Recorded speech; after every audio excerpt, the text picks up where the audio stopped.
Divorce, disease, disaster, and death. These are the 4Ds, the events that grab us by the collar, shove us in front of a mirror, forcing us to look at ourselves and ask the uncomfortable question, what the heck am I doing with my life? And the question is, why do we wait for such jarring life events to make us realize that we don't get a do-over? I'm going to tell you why. Because we are waiting for the perfect time to make the perfect choice so we can live the perfect life. But this is what I call a corpse goal. It's a goal that you are going to hang on to until you are dead. So where is the middle ground between not waiting for one of the 4Ds to wake us up and recognizing that the perfect life choice doesn't exist? It's understanding the pain-pleasure balance. So you can not only make a hard choice, but also be able to put your head on the pillow at night without regrets. If this sounds like something that you want to learn more about, keep listening.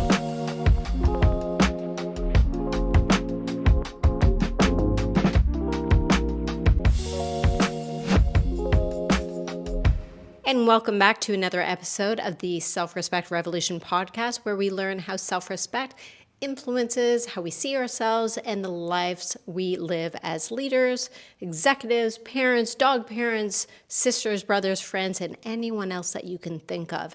My name is Dr. Katherine, and once again, I'm so glad you're here.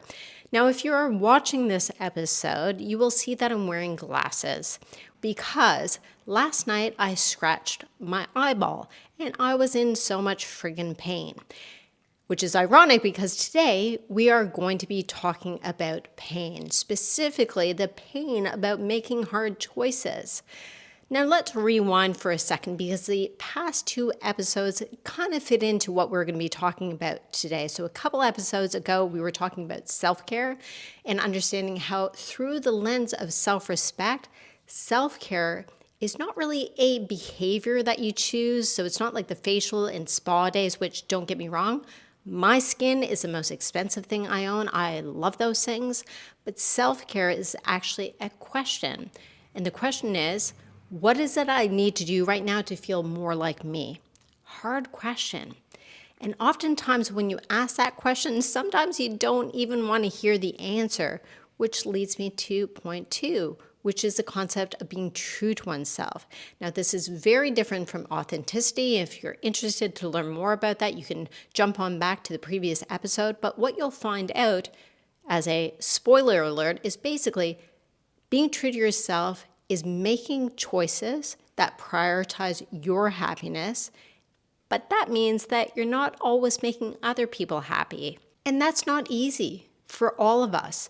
And I brought up a quote in this last episode from my research study, which said, you can do you as opposed to pleasing other people. And that's really what being true to yourself is. But if you are a high-achieving people pleaser, you don't hear, those are just like blurry words, because what you hear is, when you do you, you disappoint other people. Am I getting a nodding head? Louder at the back. Thank you very much. And this is probably why we wait for one of those 4Ds, death, divorce, disease, disaster, for us to be shooken up. Is that the right word? Shooken up, to shake us up and make us realize that if we're not happy, no one else is going to be happy. I know that sounds so cliche, but it's so true. Because I know that as Canadian, as I try to be a nice person, but if I'm not happy, I will bring down the world with me. I'm not a nice person. I know that. And so it's about balancing. How do you make those hard life choices that you know in the long term are going to support your happiness, with understanding the discomfort that you're going to be feeling while you're making those choices? So today what I want to dive into is, how do we make choices that make us happy while also acknowledging that those choices are not always going to make other people happy, and that sometimes we might lose people in our life that perhaps might have meant a lot to us, but we realize through the lens of self-respect is that it's more important to respect ourselves than others. So the question is, how do we make a hard choice that we know is eventually going to make us happy, but in the short term, we know it's going to be so uncomfortable And likely, it's not going to make the people in our lives happy. Well, I believe knowledge is power, which is, gosh, a lot of cliches in this episode already, but I'll tell you why.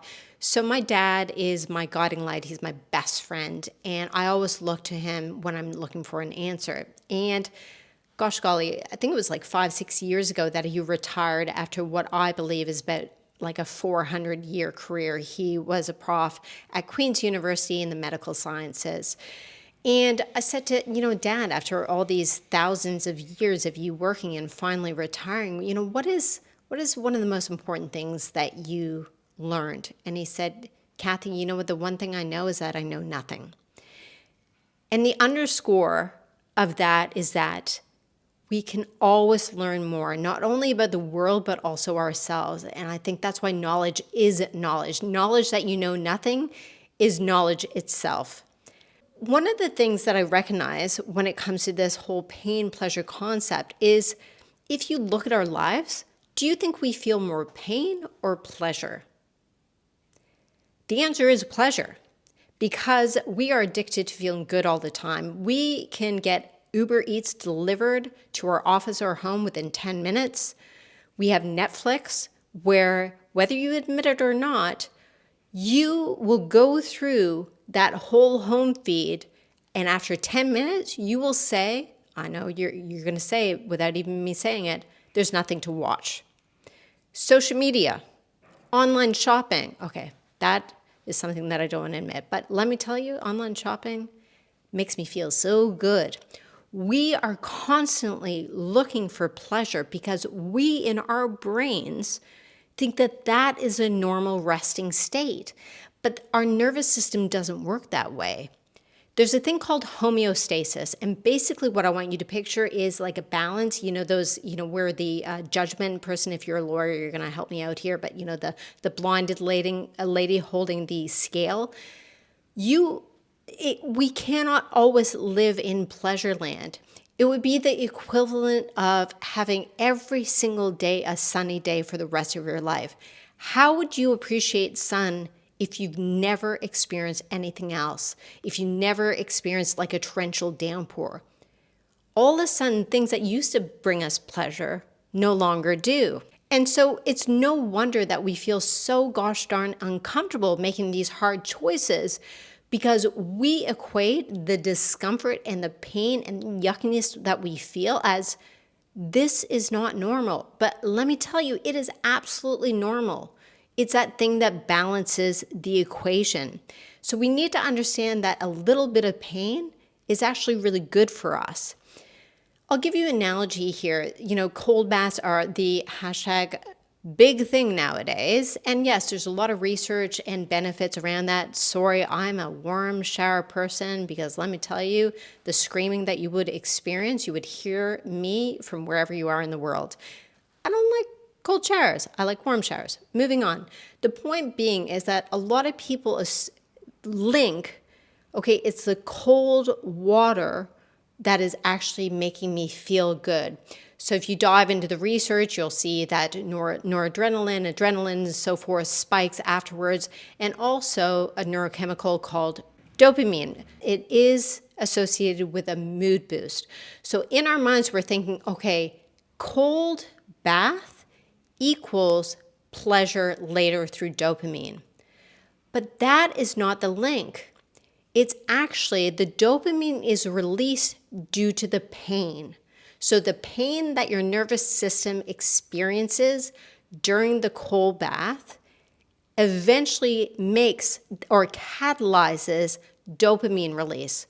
So what happens is your pain starts to come down, and then dopamine is released for the next 2.5 hours, depending on how cold the water is and how long you're in it, for 2.5 hours, and can rise up to 250%. So why is this important? We need to start thinking that we really can't experience true pleasure,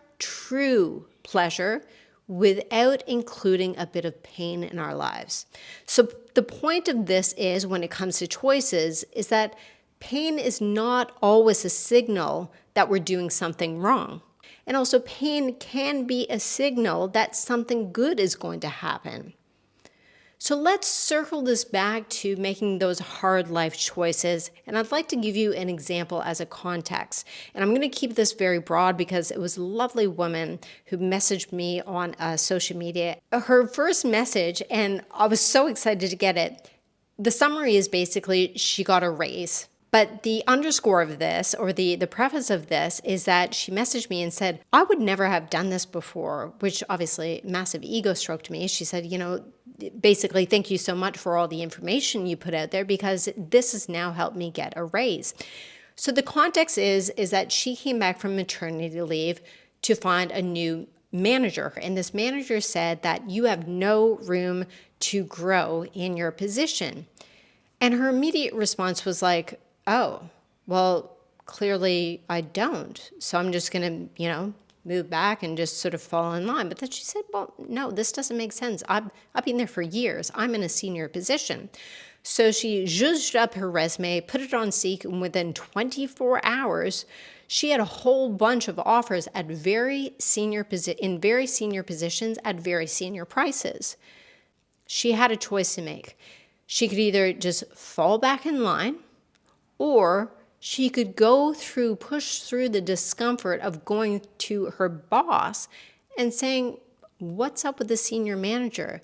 This is what I've been told, but this is what I'm worth in the world right now. And lo and behold, guess what? She gets a raise. But the interesting thing is, yes, she said the old me wouldn't have done that, but interestingly, she also said the old me would have just continued to work hard and eventually hope for that position to move up. Now, why is this important to know? No matter what you do, you're going to experience pain, because she could have just stayed in that position and chugged along the 9 to 5 or however much she works and chugged and gone through daily pain like Groundhog Day. That's pain.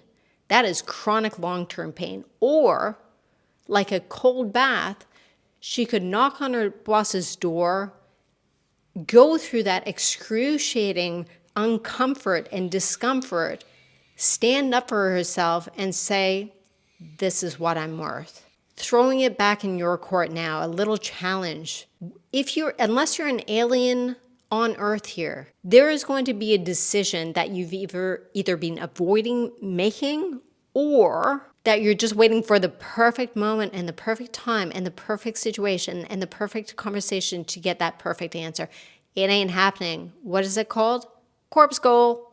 So honey, I do not want to see you with one foot in the coffin holding that piece of paper and saying, this was my goal. I wonder why I didn't achieve it. Well, honey, this is a sign. I know you can do it. You are worth it. Put yourself in the position that you're going to feel like in 1, 2, 6, 12 months, and picture yourself in that moment of saying, fuck to the yeah. I'm so glad looking back that I made the choice to stay true to myself, prioritize my happiness, because even though I've disappointed a few people in my life, they've gotten over it. And now they're watching me freaking smile ear to ear. And now that I shine, I'm helping others shine. So take this as a fateful moment that you are going to muster up the courage and strength and bravery to make that hard choice. You're going to plan it out. You're going to think about the A-B situation. You're not going to go into it blind. You're going to prepare for it. You're going to practice it. You're going to go in with compassion and courage. You're going to be open to learning new things about yourself, but you are going to do it. So I wish you all the courage, not luck, the courage for you to go and not just aim for the moon. You're going to aim for the stars. That star is you shining bright. Thank you so much for being a part of this podcast. I look forward to having you and knowing that you're at the other end with your little earpods and AirPods and whatever they're called on the next episode. So until that time, stay fabulous.